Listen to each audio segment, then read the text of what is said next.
На 10% с 1 июня по поручению президента будут проиндексированы минимальный размер оплаты труда, прожиточный минимум и пенсия неработающим пенсионерам. Соответствующее постановление подписал председатель правительства России Михаил Мишустин.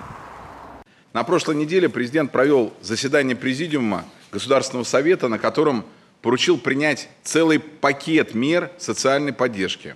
Как подчеркнул глава государства, рост благосостояния и качество жизни людей является ключевым, неизменным приоритетом.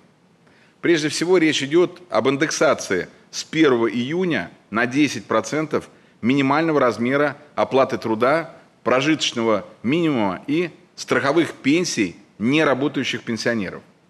Соответствующее постановление подписано.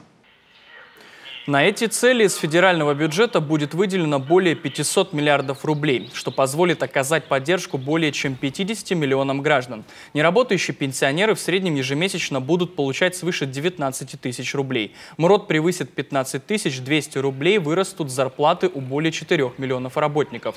Повысится прожиточный минимум, а вместе с ним возрастут и ежемесячные пособия на ребенка до 3 лет и на детей от 3 до 17 лет из семей с невысокими доходами. Как отметил Михаил Мишустин, правительство продолжит оказывать всю необходимую помощь тем, кто в ней нуждается.